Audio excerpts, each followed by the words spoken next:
malupit na laban sa pagitan ng Team 7 versus Ryu at mga Claw Grimes andito na. Konohamaru, tuluyan na bang lalamunin ni Matsuri? Sabay-sabay nga nating tignan ang full chapter spoilers para sa chapter 19 nitong Boruto 2 Blue Vortex. Maangas nga tong chapter na to guys, pero syempre bago natin to simulan, pakipindot nga muna ng like at para sa mga naghahanap nga ng pwedeng panoorin ng anime, try nyo nga mag-subscribe dito sa UCine. Hindi nga lang anime, meron din ditong TV shows, movies at hindi mawawala ang sports. Kaya hindi ka mauubusan ng entertainment. Kung interesado ka, nasa pin comment nga sa ibaba ang link.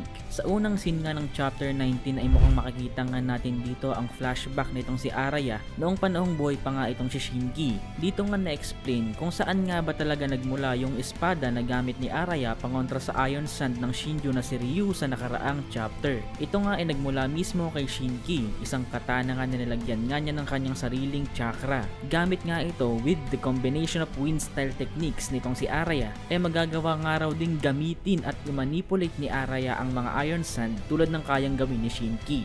Ito nga yung nakita natin na ginamit ni Araya nung tinulungan nga niyang pakawalan ng Team 7 at si Yodo mula sa control ni Ryu. At ito nga yung tinawag niyang Lodestone Sand Sealing Blade. After ngang makawala ng Team 7 mula sa Iron Sand, sinabi nga ni Araya na dapat daw mag-focus ang Team 7 sa pag-atake o opensa. Siya nga raw ang bahala sa pag-handle ng Iron Sand ni Ryu. Then dito nga ay naramdaman ni Ryu na parang minamaliit nga siya ng mga shinobi at nainis nga siya dito. Kaya nga itong si Ryu ay umatake na. Ngunit agad nga itong kinontra ni Araya at winasak nga yung Iron Sand dito ni Ryu.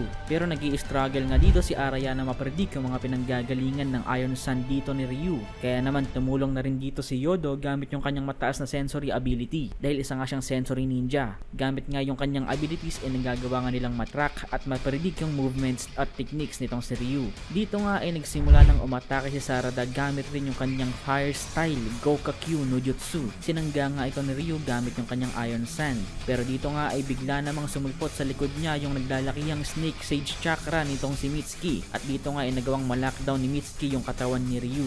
So oo guys, naka-activate nga dito yung Sage Mode ni Mitsuki. All out battle talaga to. Pero nagawa pa rin makawala ni Ryu sa mga ahas ni Mitsuki dahil kaya nga niyang i-dissipate yung kanyang katawan at maging Iron Sand itself.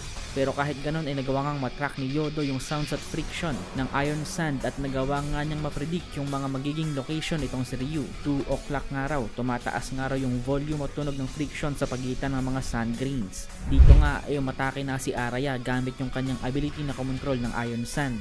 Kasabay nga nito ay umatake rin si Mitsuki at tumama nga ito kay Ryu at nagkaroon nga ng damage dito sa katawan ni Ryu. Ngunit muli nga siyang nag-turn into sand at bigla na lang naglaho.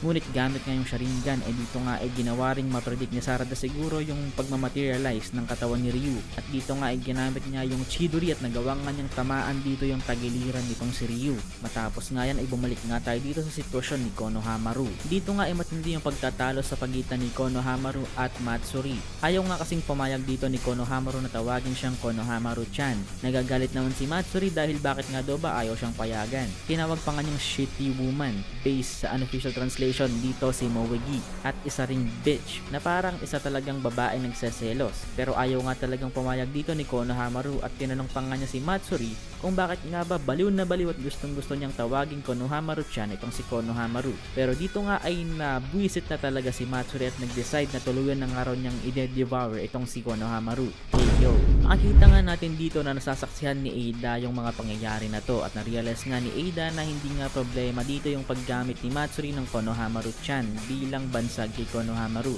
Tulad nga ng natutunan natin sa makanakaraang chapters, ang mga Shinjo nga ay mga inosente until di nila makuha yung gusto nila. Sadyang gusto lang talaga naman ni Matsuri na magsimula ng some kind of relationship sa pagitan nila ni Konohamaru. Pero sobrang manhid nga kasi ni Konohamaru at sarado na siguro yung puso niya towards dito kay Matsuri kaya wala na siyang pakialam sa feelings ni Matsuri. Ina-update nga rin dito ni Eida si Boruto at Kashin Koji. Tinanong nga ni Boruto at Koji kung sa tingin nga daw ba ni Eida ay magagawang matalo ng Team 7 itong si Ryu. Sumagot nga si Eida at sinabing hindi pa nga raw siya sure kung ano yung magiging outcome ng Team 7 versus Ryu. Pero kasalukuyan nga raw na nasa panganib nga itong si Konohamaru at mahirap nga raw na tulungan siya sa ngayon.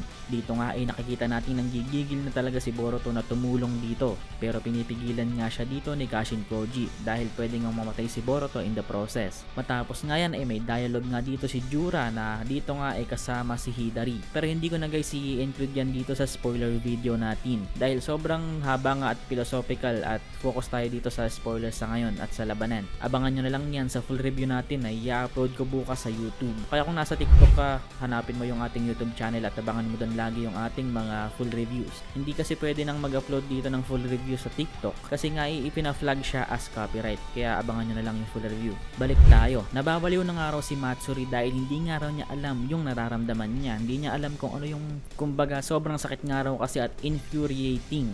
So basically hindi nga alam ni Matsuri yung feeling of being rejected at may halo pang selos at iba't ibang emosyon. Matapos yan ay dito nga sinabi ni Matsuri na siguro daw ay mawawala yung sakit na nararamdaman niya kung tuluyan niyang kakainin o i-devour itong si Konohamaru. So meaning at the end of the day, isa pa rin siyang halimaw at hindi tao na gagawing solusyon yung pag-devour o pagkain sa isang tao kaysa solusyonan yung problema sa pamamagitan ng pag-uusap or pag-self-reflect. So dito nga ay nakatrap si Konohamaru sa earth style or wood style nitong si Matsuri at mukhang magpo-proceed na nga siya dito na kainin si Konohamaru. Matapos yan ibumalik nga tayo dito sa labanan. Bigla ngang nag-materialize itong si Ryu sa ere. Naatake na nga sana si Araya at ang Team 7 pero nabigla nga sila dito nang bigla na lang naglabas ng sobrang daming Clawgrimes dito si Ryu at mukhang kahit nga yung fire style ni Sarada at kahit yung Sage Snakes ni Mitsuki hindi nga sapat para talunin itong Clawgrimes. At dito nga guys muntik nang makagat si Yodo pero dito nga bigla na lang inilayo nitong si Ryu yung isang Clawgrime mula dito kay Yodo. It seems guys na parang may personality nga itong si Ryu na ayaw nga niyang maging katulad ni Sasuke at Shinki. Itong si Yodo na maging isang Divine Tree din na walang malay pero hindi totally patay. Kumbaga ang gusto nga niya ay totally mamatay itong mga ninja. At hanggang dito na nga lang guys yung ating full spoilers. Sobrang daming details nga dito na left out at marami talagang kulang na hindi pa natin nakikita. Plus medyo magulo nga yung pagkakasunod-sunod ng panels at hindi nga 100% accurate itong fan translations. Kaya abangan nyo nga yung ating full review. I-upload ko nga bukas sa YouTube. Subscribe para updated ka. Yun lang. Peace.